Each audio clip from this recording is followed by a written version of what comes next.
Hi, I'm Stephanie Watson. I'm the author of this book called Pencilvania, which is for ages 8 and up. It's a fantasy book about a girl who ends up in a world made up entirely of her drawings, everything she's ever drawn since she was little up until when she is about the age she is in the book, which is age 12. And this is Behind the Book with Stephanie Watson, boop, episode 5.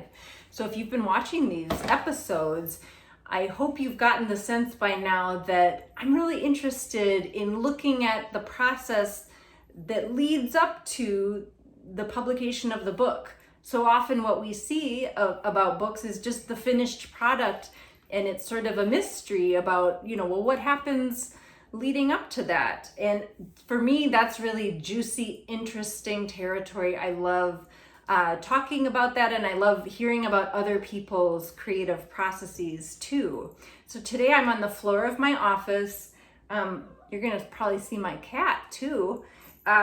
He's walking around, and I brought up from the basement my big box. It's labeled Pencilvania, and this is where I put everything. Oops, my label fell off. This is where I put everything over the years as I'm working on the book. Everything goes in the box. Drafts, like support materials, things like that. So I wanted to show you some of the things that are in the box, and to be honest, I haven't looked in this box for a while. It's more just like things go in, but I haven't looked at it. So first of all, one of the important things is notebooks. So these are all notebooks where there's writing from the story, okay? Gil, no, stop. Cats. As I was saying before, a cat named Gilbert Blythe tried to knock over the tripod. These are the notebooks where a lot of the writing for Pencilvania happened over the years. Some of these are earlier drafts. Some of them were created only last summer as I was kind of heading toward the finish line of the book. And then I did, I showed you earlier some of the artwork that I created, like just to support myself. So there's a stack of that. That's this. It's kind of messy, but that's okay. So this was one, I didn't show you that before, but that's like a grassy field, because what's true in Pennsylvania is that every little line that Zora ever drew, like when she was a little kid, it becomes grass. So there's a lot of grass. Yeah, so this is all art support materials. And then another important thing that I use as I'm writing are note cards. There are a few of them, as you can see, in this very neat stack of note cards. So these will be things like, let's say I'm in bed and I get an idea. I don't want to get up and go write about it in a notebook, so I'll have some note cards ready to capture some of these ideas, and then I have them sitting by my desk. And I'm just looking to see if any of them, a lot of these, I wrote, we need a cool down after the battle. So there's a battle, that's spoiler alert. These are little reminders to myself that I end up working into the story. And then we also have drafts. So these are drafts I printed out. Oops. There, now you can see them.